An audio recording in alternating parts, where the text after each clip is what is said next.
is the brand new bus processor from Softube.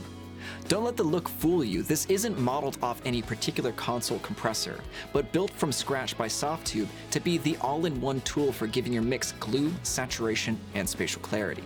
In today's video, I'm going to give you a walkthrough on how you can use this plugin to give your mix that extra 10%. So let's not waste any more time, let's go ahead and just jump right into it.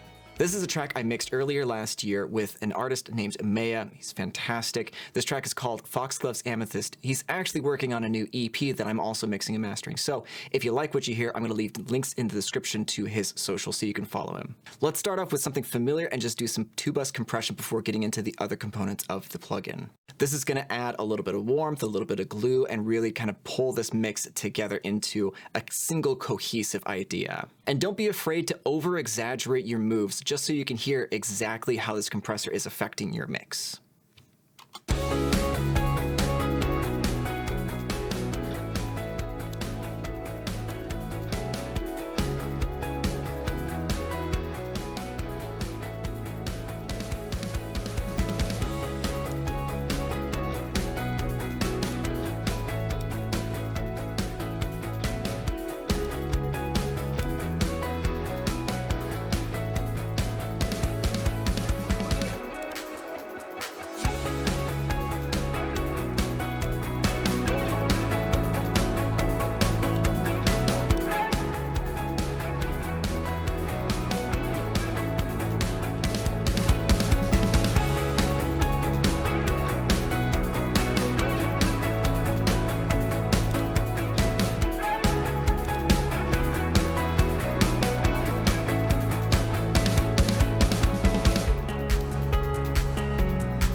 Similar to the larger console bus compressors, this is just adding a lot of warmth and a lot of glue to the mix. It's really kind of pulling it together. You do have this sidechain section, so that way you can dial in exactly what you want the detector to react to as well, which is really awesome. You have this low cut filter, and you have a tone shift knob, which acts sort of like a tilt EQ, favoring either the bass or treble side of the spectrum. So for instance, this particular mix, the low end of the kick is pretty bass heavy, and I wanted it to be that way because this is a very dancey sort of vibe, so it has to have sort of this big thumping kick to it. However, I am noticing that the kick is pushing the compressor a little bit harder, so I want to pull up the low cut knob and maybe shift the tone shift down just slightly so that way the detector is still working with the body of the snare as well as the kick.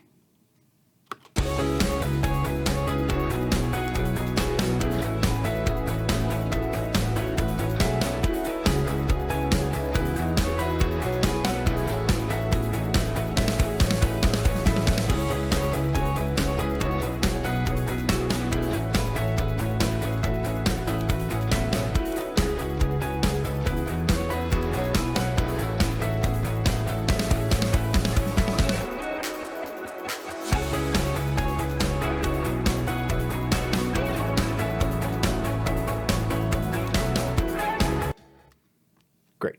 A feature that I really like on the bus processor is the DAW tempo sync option.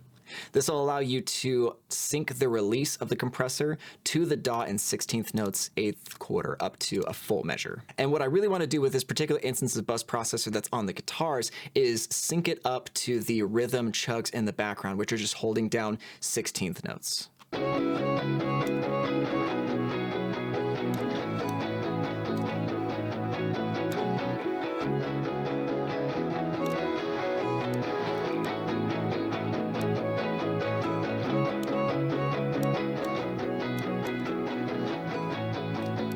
I'll then use the detector circuit to really hone in on the pick attack.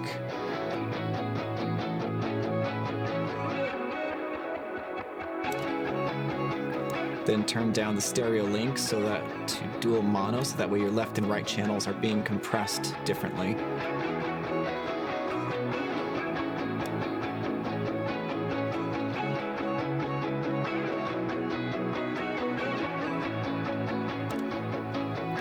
From there, I can pull the range knob down so that way it doesn't compress more than 3 or 4 dB that I want it to.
that sounds pretty awesome. So on top of compression, you do have these extra tools, which are really just meant to give you a more flexible variety within a single plugin. So for instance, one of the plugins that I usually go to when I'm doing any mastering is FabFilter Saturn. I use that for some gentle saturation of the low mids up, and it really just kind of pulls the mix together again, gives it a little bit more weight in the low mid section. So they added a saturation with 2 different flavors of harmonics to it, so that way you can add this within the plugin, either pre or post compression as well.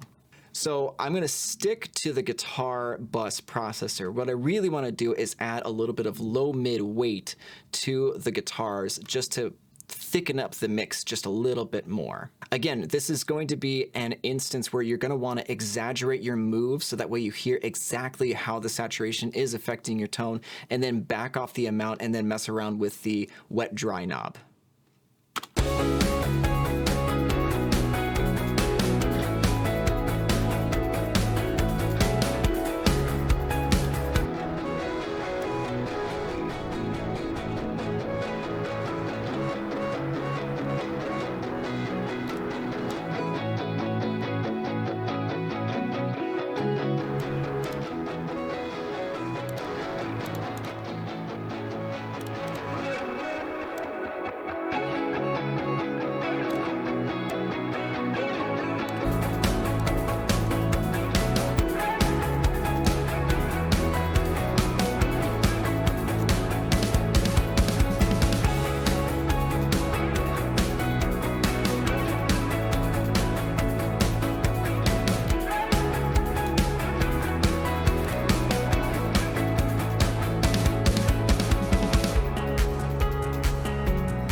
That sounds fantastic. There are already a ton of guitar layers in this mix. I'm sure you could probably already hear it's a very, very dense mix, but giving just a little bit of added saturation to the low mids really kind of added weight to the overall feeling of the mix, which is very cool. So I've already dialed in a little bit of compression on this piano track, and what I really want to do, this is just a background track. This is mainly meant to be felt more than heard while the guitars are on. It does have a little bit of a standout section earlier, but what I really want to do is use this spatial section to give it a little bit more air, a little bit more width. So let's go ahead and show you what that does.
By pushing out the width, giving a little bit of brightness with the air knob, it really does pull it just up, just barely to the point where you can hear it, but not so much that it gets overridden by the guitars or doesn't really trample on the space of the guitars. Kind of pushing it out to the sides gives it its own area to live, whereas the guitars can live mainly in the center to the sides.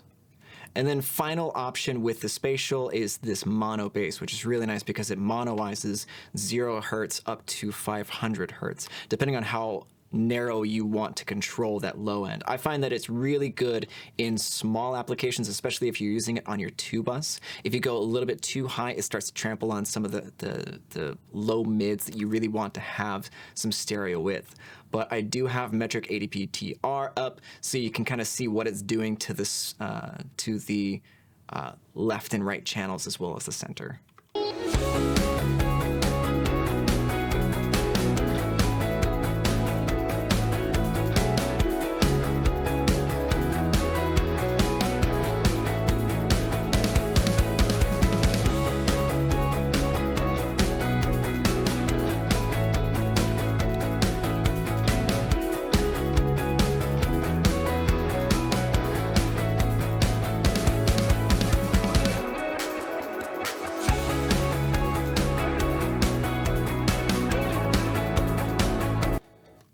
Obviously on the 2-bus, once I got up to 500 hertz, it's really clamping down on like the room sound of the snare, so I wouldn't really suggest going up that high. On other tracks, definitely like on the bass stem, you could use that. On a lot of like the keys or explosions or things of that nature, you could do that to kind of control the low and make sure it doesn't get too unruly. But on the 2-bus, it was really nice around 67 hertz because that's mainly just affecting the subs and the very, very low lows of the kick, which is, again, kind of loud in this particular song. And then just for shits and giggles, let's go ahead and listen to what we've done so far with the bus processor on these individual channels and disengage and re-engage and hear how this mix has turned out.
Sounds great to me.